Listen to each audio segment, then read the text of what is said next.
Entonces, nuestro siguiente tema correspondería a lo que nosotros llamaríamos la digitalización de la señal. ¿Qué ocurre?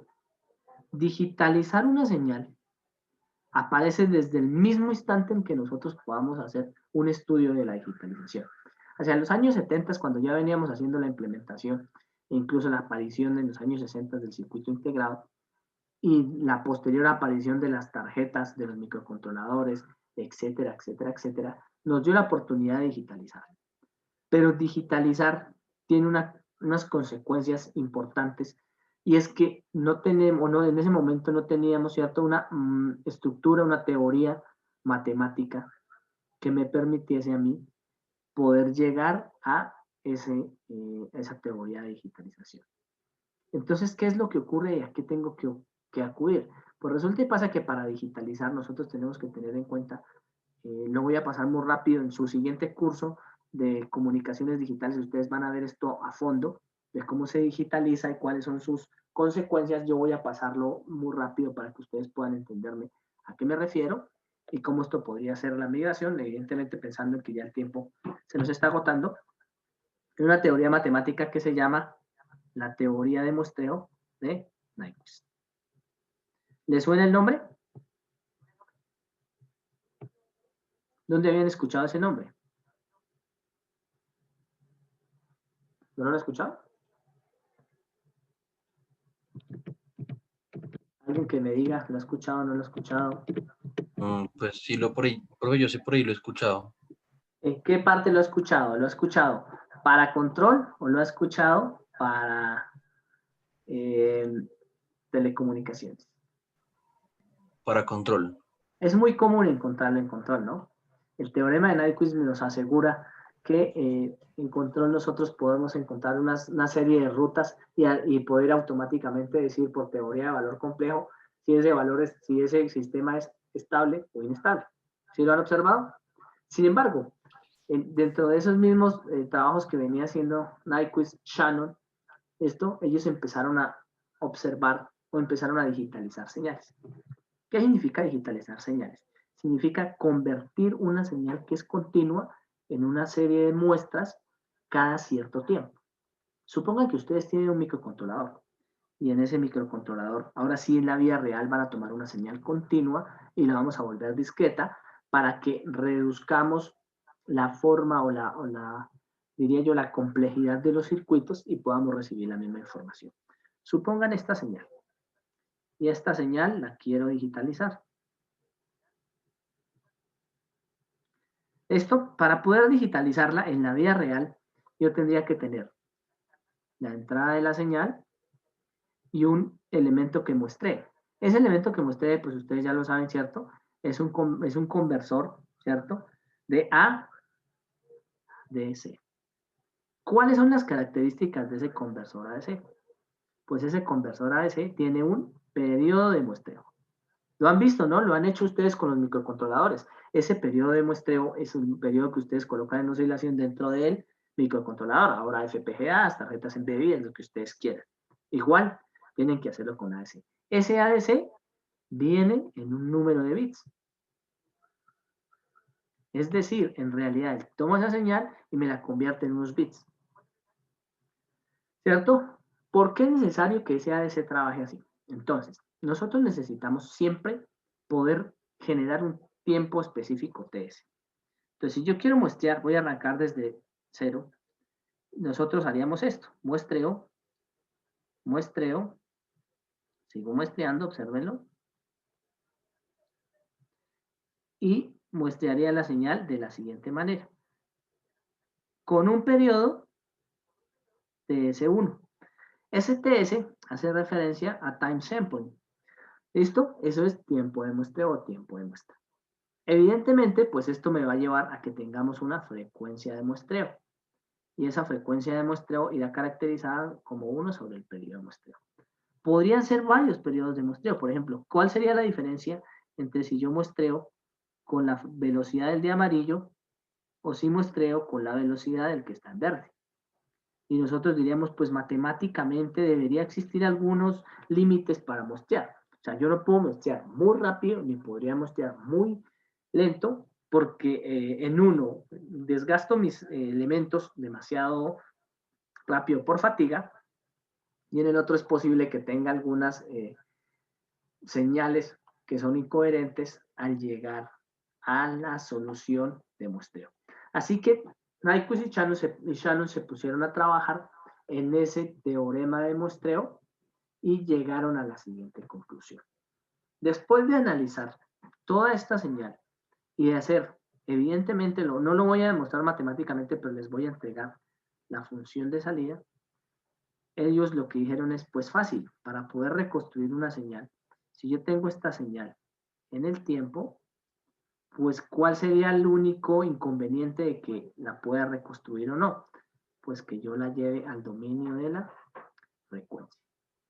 Si esta señal le aplico la transformada de Fourier y la llevo al dominio de la frecuencia, pues automáticamente yo puedo detectar cuáles son su forma, por ejemplo, si fuese esta, de forma digital, podría detectar cuáles son los sinusoidales, cosinusoidales, con los cuales cuando yo le agregue ruido a la señal en los dos dominios, pues aquí ya la pueda reconstruir. Una vez hicieron todo el desarrollo matemático, Nyquist, se dieron cuenta que el valor mínimo de frecuencia de muestreo, mínimo, para poder reconstruir la señal original, ¿cuál es la señal original? La que está en rojo, en el dominio de la frecuencia, ojo, porque ni siquiera en el dominio del tiempo, los complementos son los valores del dominio de la frecuencia, tenían que ser como mínimo 2 veces la frecuencia del mensaje, llamándose esta la frecuencia de banda base o frecuencia del mensaje. ¿Puede ser 3 veces? Sí, claro. ¿Puede ser 4 veces? También. ¿Puede ser 20 veces? También lo puedo hacer, pero eso ya sería desperdiciar algunos elementos de transmisión. Como es 2 veces la frecuencia de muestreo, pues al final él dijo, bien, esto me asegura una tasa o un tiempo de muestreo. Pero ¿qué tiene que ver el número de bits? Porque todo tiene que ser transferido a número de bits. Porque observen que lo que acabo de hacer en verde, que lo voy a simbolizar con los puntos en azul, pues me están dando una altura. Pero evidentemente la mejor forma de enviar esto y que no se vea afectado por el ruido, ya lo había detectado y lo había tenido en la modulación FM, ¿cierto? Imagínense que ustedes tomaran ahora una señal FM y la convirtieran en pulsos, es decir, mantuviesen una amplitud constante. Si nosotros tenemos una amplitud constante en un determinado instante, pues nosotros automáticamente vamos a poder disminuir la posibilidad del ruido en la inferencia de nuestra señal. Si eso es verdad, pues entonces yo lo que voy a hacer ahora o a continuación es cuantificar esta señal. ¿Qué significa cuantificar? Pues si yo tengo un número de bits, pues voy a dividir esto en tantos bits como sea necesario. Entonces voy a hacerlo en la siguiente página. Lo voy a hacer muy despacio para que ustedes me entiendan. Y esto seguramente ustedes ya lo han hecho. Tienen una señal, que es esta.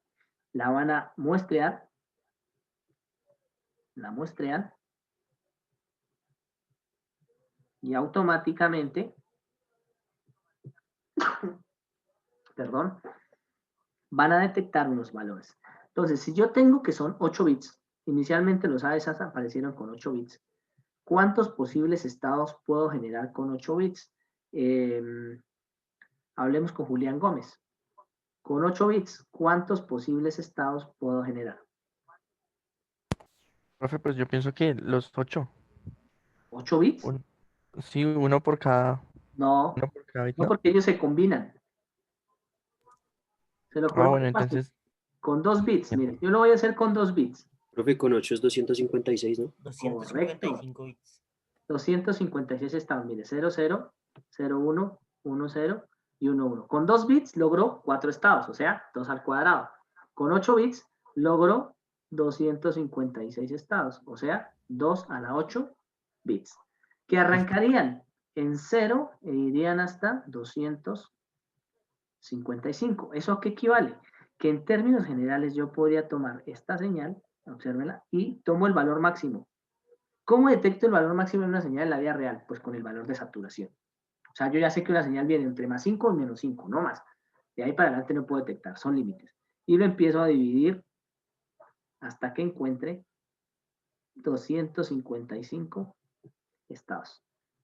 Y en el valor de acá, obsérvenlo, está el 0, aquí está el 1, aquí está el 255, aquí está 254, 253, 252 en cada uno de los estados. ¿Eso qué me llevaría? Que en el momento en que yo muestre, puedo detectar aquí que este vale 252. Puedo detectar aquí que este vale, por ejemplo, 240. Que este vale 253. Que este vale 255. Que este vale 254. Y así sucesivamente. Detecto un número. Mire, eso que acabo de hacer se llama cuantificación. Cuantificar es un paso más de digitalizar, pero no es tan sencillo como ustedes lo observan, ¿lo ven? Esto significaría que para cuantificar yo necesito en la vida real con un microcontrolador hacer un muestreo, ¿cierto? ¿Y cómo hago ese muestreo? Pues en ecuaciones matemáticas sería la sumatoria de la señal que va en el tiempo multiplicado por una delta, ¿cierto? De t menos n veces el periodo de muestreo. Mírenlo. Si yo hago eso desde menos infinito hasta el infinito, entonces la señal hace esto. Muestre acá, muestre acá, muestre acá, muestre acá, muestre acá, muestre acá, muestre acá, muestre acá. Y automáticamente me va encontrando el YDN. Entonces, convierto una señal que estaba en el dominio del tiempo continuo a una señal que estaba en el dominio discreto. Pero aún no tengo el resultado. Aquí hay valores entre 0 y 255, que son muy probable que tengan afectación y alta afectación por el ruido. Así que, ¿qué es lo que hago? Pues tomo esos números. Entonces, ahí me dio 252, ¿cierto? Luego me dio 253, luego 254 y así sucesivamente. Entonces, tomo estos números y los convierto en bits. En el momento en que los convierto en bits, los estoy codificando, que será nuestro siguiente paso. Entonces, tomo este 252 y los convierto en bits. Sergio, ¿cuánto es 252 en bits, por favor? 252 en bits, eso Sí, señor. sería 252 en bits. Sí. Díctemelos de izquierda a derecha. Pues 128 más 128 64 más 64, más 32. ¿Sí o 72, no? sí. 164 más 128 más 64 más 196. 196 más 32. 196 más 32, eso serían 200, 24. 124. Sí, ¿Listo? 124 más 16, 224 más 16, 240. 240, sí. Más 8, 248. Más 4, Y más 4, ya está ahí, hasta ahí. 252. Y al resto son ceros. 252, obsérvenlo. Ese sería el primer mensaje que sale. Mensaje número 1. Enseguida, el segundo mensaje que me daría es 253, pues ustedes ya saben que es este, ¿no? Luego 254, ¿cierto? Y saldrían en orden específico. Observen que si yo hago este tipo de trabajos, pues yo me gasté 24 bits, ¿cierto? Para 3 mensajes. Si yo calculo y supongan que esos 24 bits los envíe en un segundo, la velocidad en bits por segundo sería 24 bits por segundo. Si lo que hice fue enviar mensajes, sería 3 baudios o bauts. ¿Listo? Voy a colocarle anónimo aquí, va. Por segundo. ¿Listo? Que también, como inicialmente se hacía todo en bytes, pues equivale a 3 bytes por segundo. Bien, tengan en cuenta eso, porque esas condiciones en digitalización. Entonces, al final, si uno resume en digitalización, en realidad lo que dice es, recibe la señal analógica, ¿cierto? Lo codifica,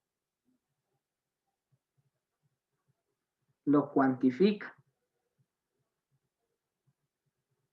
¿cierto? Y una vez lo cuantifica, pues ya tiene la señal en bits. Y el hecho de colocar estos bits uno tras el otro me lleva a hacer una conversión de análogo a serial. Obsérvenlo muy bien, porque estamos enviando datos seriales. Y eso es una maravilla, porque empezamos a enviar 1 o 0, 1 o 0, 1, 1, 0, no importa, pero la afectación que ustedes resienten por el ruido es mínima, porque el mensaje va incluido dentro de la frecuencia. Observen que es una herencia de la frecuencia del FM, pero esta vez con una frecuencia fija. Ya no vamos a tener esa variación de frecuencia, sino que en función de la cantidad de bits que pueda enviar en un ancho de banda, automáticamente voy a poder hacer una digitalización de las señales. Si eso lo migramos, si eso que yo acabo de hacer, lo migramos a una señal AM, miren lo que ocurre, a una señal AM, ahora, entonces supongan que a esa señal AM vamos a recibir un número de bits. Entonces, el mensaje son bits. Si el mensaje son bits, ¿cuál sería la amplitud de nuestra solución? Mire, este es el mensaje. Miren. Se supone que si yo envío una señal de portadora, que por lo general, ¿no? Siempre es una frecuencia mucho mayor a la señal con la que yo estoy generando el bit. Ojo, porque miren lo que acabo de decir. Una cosa es el tiempo de bit, ¿cierto? Y aquí vamos a colocarle nombres. Esto se llama tiempo de bit. ¿Listo? Esta se llama frecuencia de portadora. Entonces este va a tener también una frecuencia de bit que es menor a la frecuencia de portadora. Cuando ustedes le apliquen la señal AM, pues automáticamente lo que van a detectar, así me quede un poquito una cosa encima de la otra, es esto. ¿Dice? Una señal diferencial que cuando llega en 1 se hace 0, que cuando llega un 1 activa la frecuencia de portadora, cuando no hay señal, no hay nada, cosa tal que si aquí le sumo ruido no interesa, cosa tal que si aquí le sumo ruido no interesa porque todo lo que me es diferente de 0 voy a detectar automáticamente. Eso que ustedes acaban de hacer, que es un concepto supremamente sencillo de migración, se conoce como modulación PCM. ¿Vale? Entonces, ¿qué vamos a hacer? Denme un segundo. ¿Qué vamos a hacer? A ver, un segundo, que aquí estoy moviéndome en MATLAB.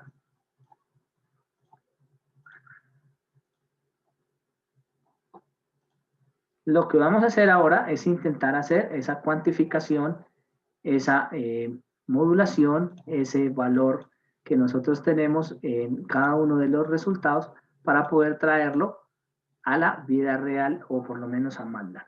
Entonces voy a compartirles mi pantalla para que podamos observar qué ocurre o a qué hago referencia. Entonces, por favor, me confirman cuando aparezca la pantalla. ¿Me pueden confirmar? Sí, profe, ya le apareció. Sí, profesor. Pónganle cuidado lo que ocurre. Eso que acabo yo de hacer, esto se me acaba de descargar la tableta, evidentemente, como se dieron cuenta, se llama una señal PAM, Pulse Amplitude Modulation. Y es mucho más fácil de lo que a veces uno lo sugiere asustar, ¿cierto? Esa modulación PAM. Entonces le dice uno, bien, si yo tengo una señal AM, yo puedo tomar esa señal y digitalizarla. ¿Cómo la digitalizan? Entonces vamos a hacerlo a continuación. Vamos a hacer paso a paso la digitalización de esa señal. Supongan ustedes, lo voy a hacer aquí en vivo, ¿cierto? Que nosotros tenemos una señal cualquiera. Entonces, miren que la señal debe tener un eje en el tiempo. Voy a generar un mensaje. Voy a suponer que eso es, no sé, una señal coseno o una señal seno de 2 por... Profe, Dígame. usted ya está en MATLAB porque es que se quedó congelada la pantalla. En un segundo. Sí, profe, está congelada. No, les compartí la que no era. En un segundo ya les comparto. A ver, ya. ¿Listo? Creo que aquí tal vez ya están viéndola. Sí, ya estamos Sí, viendo. ahora sí. ¿Listo? Entonces supongo que yo quiero generar una señal Y, que es el mensaje, que es igual a una seno, podría ser cualquier cosa, este es el mensaje, ¿listo? Vamos a colocarle, para que sea congruente, M de T, el mensaje. Seno de 2 por pi por F del mensaje, que le llamamos F de banda base, por el tiempo. ¿Listo? Eso es una señal que yo estoy trabajando.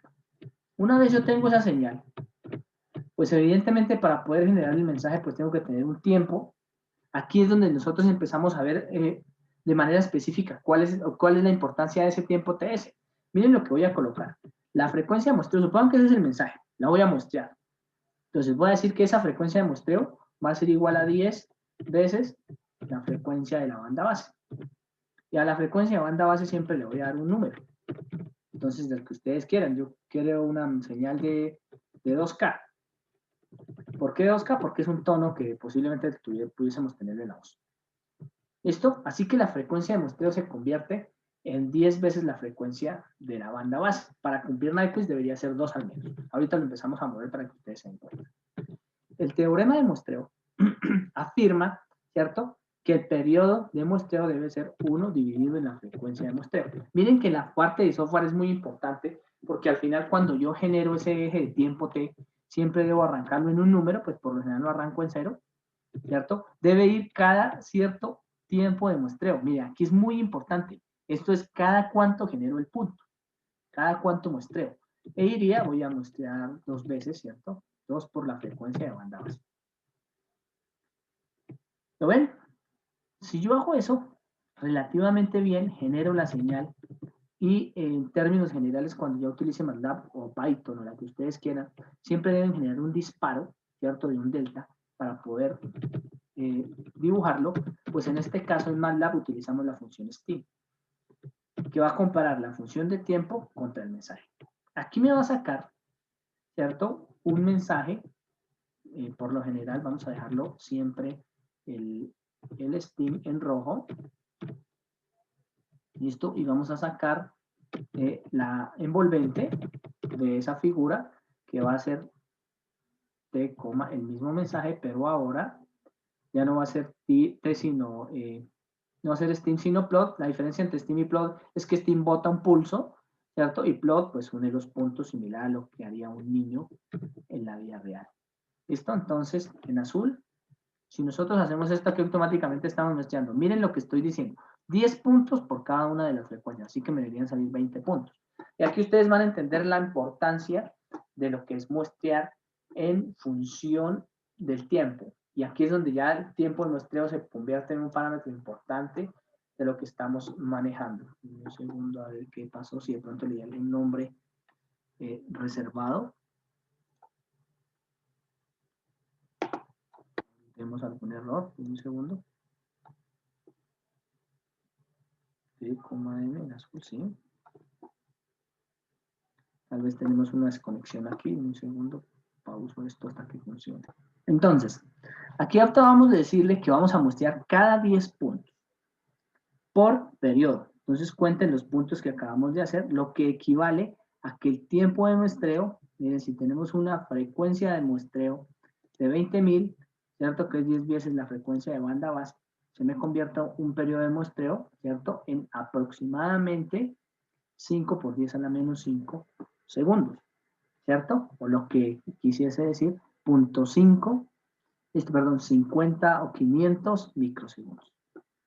Esto es una señal bastante rápida, pero miren, incluso aumentemos el valor aquí para que ustedes observen, o disminuyámoslo para que ustedes observen lo que ocurriría si le doy solamente 2 veces la frecuencia de banda base.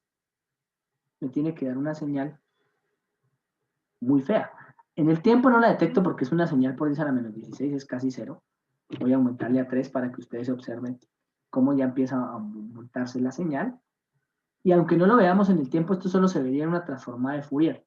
Aquí estamos detectando únicamente, miren, los puntos, la frecuencia fundamental sin saber cuál es su forma. Si su forma es cuadrada, si su forma es triangular, no nos interesa la frecuencia fundamental. Y por eso de ahí viene la demostración del teorema de Nyquist. Uno acostumbra normalmente a colocarle 20, 10 valores para que la señal solamente se vea bonita en software. Y esa es la capacidad que tiene el software que lo hace muy rápido. Observen esa señal. La reconstruye supremamente bien. Ahora, ¿cómo cuantificarla? Pues para poder cuantificarla yo tengo que encontrar un rango, ¿cierto? Y el rango por lo general es igual al máximo que yo tengo de la señal Y o la señal M menos el mínimo de la señal M. ¿Lo ven acá? Y de una vez hagámosle no el rango, sino el paso, digámosle ahí, el tamaño de bit, digámosle tan. Esto, y esto sería dividido en el número de bits. Entonces, dividido en el número de bits que para este caso vamos a utilizar. Ese número de bits lo vamos a identificar, lo vamos a recibir por acá. Y vamos a decir inicialmente que son 8. Es decir, que ahí ya me encontró el tamaño de cada uno. Y empezó a recorrer un for. ¿Cierto? Entonces yo digo que para poder clasificar esos resultados, yo necesitaría tener un valor y compararlo con el número de bits. Bien, entonces, si yo recorro la señal for i desde la primera posición hasta la última posición para poder identificar cuál es su estado de codificación, de cuantificación, perdón, aquí voy a cuantificar, y aunque ya haya encontrado arriba el valor del tamaño, voy a colocarlo por aquí. Listo, pues yo podría automáticamente decirle recórrame cada una de las señales desde 1 hasta la longitud de quién, del mensaje que yo estoy tomando. Esto, recórramelos uno a uno y compárelos, ¿cierto? ¿Cómo los compararía? Entonces tiene que darle un valor al resultado que me está dando ahí para poder aplicarle una operación matemática. Entonces supongan que la operación que me dio ahí, porque yo tengo un número de bits, ¿cierto? Un tamaño que me dice dividan sobre 256. ¿Listo? Entonces, ¿qué tengo que hacer? Encontrar el número n que me permita saber cuál es ese estado o a cuál pertenece. ¿Cierto que sí? Si fueran 4, pues ese sí lo encontramos. Si fueran 5, si fueran 6. Supongan que son 4, para que lo podamos entender el algoritmo. El 4 estaría, o el 3 estaría arriba, el 0 estaría abajo, y entonces tendríamos que hacer 0 más una vez el valor, 0 más 2 veces el valor, 0 más 3 veces el valor, y ahí tendríamos los 4 estados. Aquí en este caso vamos a hacer lo mismo. Sin embargo, si empezamos a hacer un for del for, es probable que el algoritmo se vuelva demasiado lento. ¿Cierto? Entonces, para evitar que ese algoritmo se vuelva demasiado lento, deberíamos intentar hacer una comparación o un valor que me diga sí, es este resultado. Si nosotros tenemos ese valor de 0 a 1, es decir, si lo pudiésemos cuantificar del 0 al tanto por ciento, ustedes saben que siempre dividir el valor sobre el máximo, cualquier valor que yo tenga ahí, ¿cierto? Lo divido sobre la diferencia entre el máximo y el mínimo.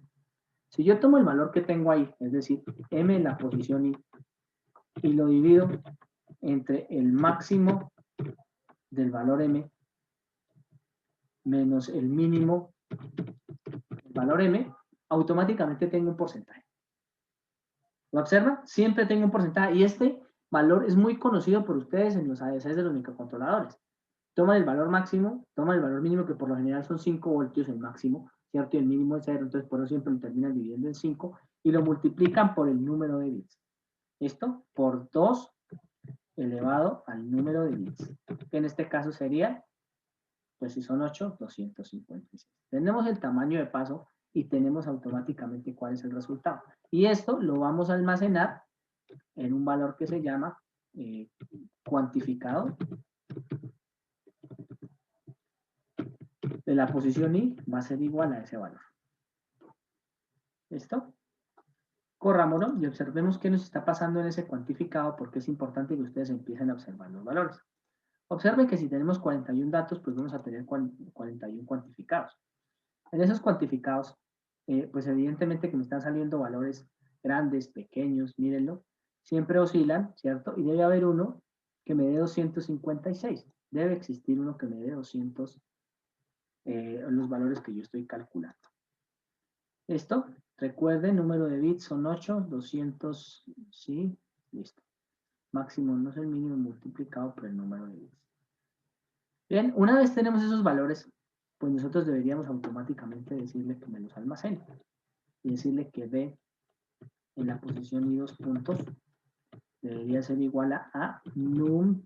Pues afortunadamente aquí MATLAB me permite calcular o cambiar esto a bits, dado, no me acuerdo si es num to bit, a ver cuál era, num to bits.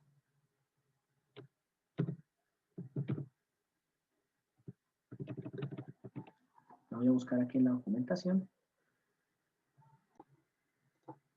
Entonces, nuevamente retomo, coloco la cantidad de bits que yo quiero manejar con deq2b, convierto, almaceno en la función b, incluso podría concatenar automáticamente.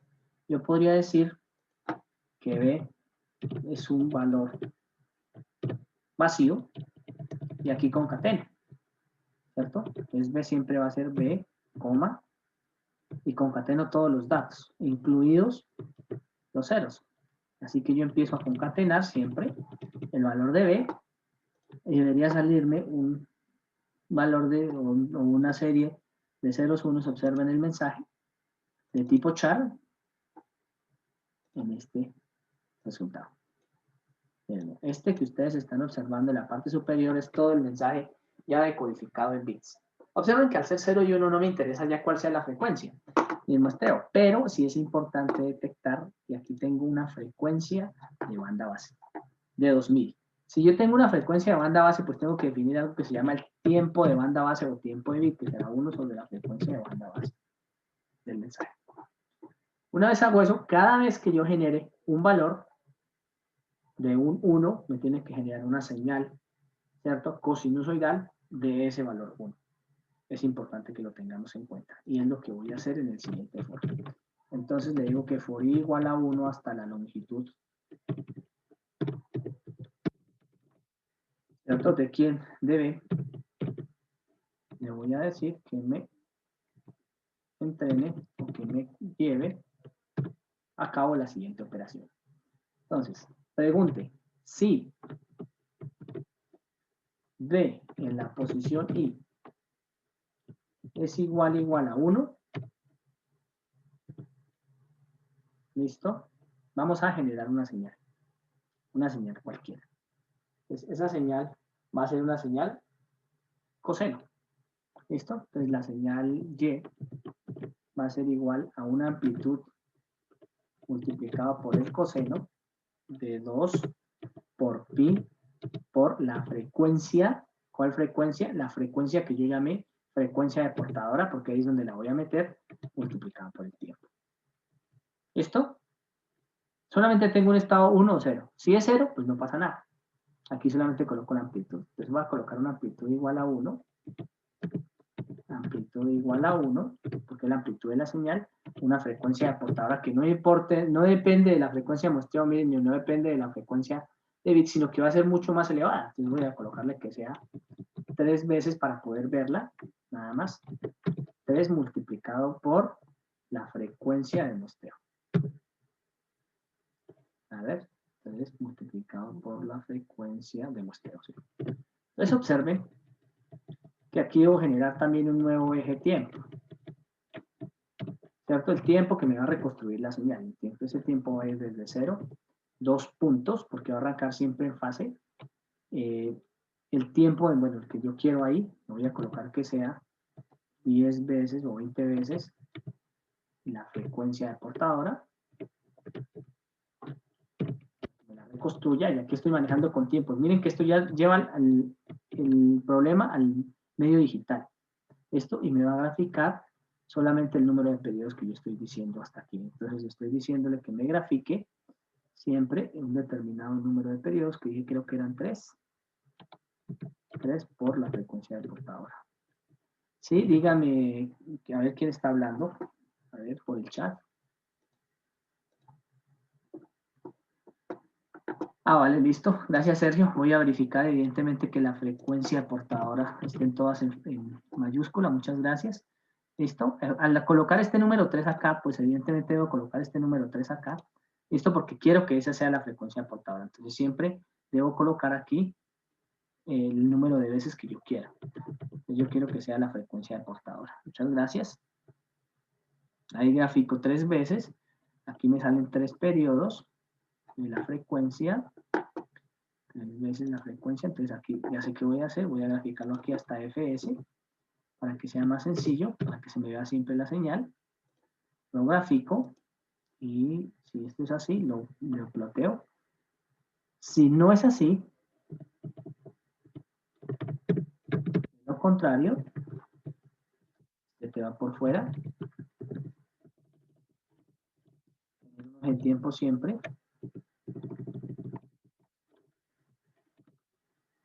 De lo contrario, contrario, y es igual a ceros, ¿cierto? ¿De quién? De esa longitud que acabo de colocar, ceros del tiempo y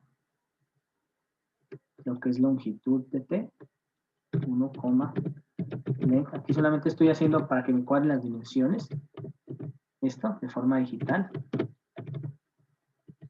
Bien, y aquí automáticamente quiero que plotee. Pero observen que aquí solamente me va haciendo, me hace una figura, pero si yo le pusiese un hold on, él automáticamente me va colocando ese hold on. Así que necesito concatenar esto, entonces y va a ser igual y la voy a colocar así.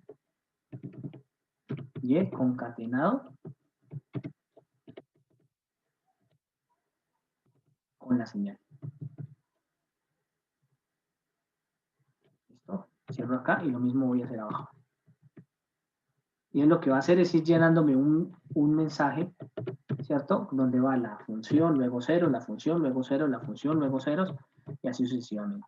Voy a probarlo, que no me salga ningún error, y ya debe ser evidentemente un valor muy grande. Entonces, pues parece ser que ya se me fue muy allá, demasiado grande para hacer mi valor.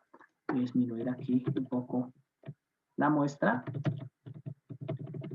Voy a disminuir también aquí un poco la muestra y el número de puntos para que no se me salga o se me desborde el resultado. Vamos a ver si pasa. Excede mi valor. Vamos a ver si de pronto vemos una señal un poco más pequeña. No la enviemos tan grande que vamos a colocar 3 veces nomás. 3 datos para que tengamos desde allá. A ver en cuánto vamos aquí. 8 gigas. Una vez tengo los ceros concatenados, voy a hacer aquí un zoom. Estos son ceros y estos son unos. Voy a colocar aquí un pequeño zoom para que ustedes observen qué fue lo que pasó con la señal. Solo este pedacito. Observen que aunque coloqué solo pues, muy poquitos pasos para asegurarlo, esto es lo que sería o llamaría una señal PAM. Voy a moverlo hacia la derecha. Miren, esto quiere decir que hay varios unos seguidos, ceros, muchos unos seguidos, ceros, muchos unos seguidos, y equivale a colocar una señal AM pero modulada en forma digital, un mensaje digital, para generar una señal de Pulse Amplitude Modulation, o señal PAM.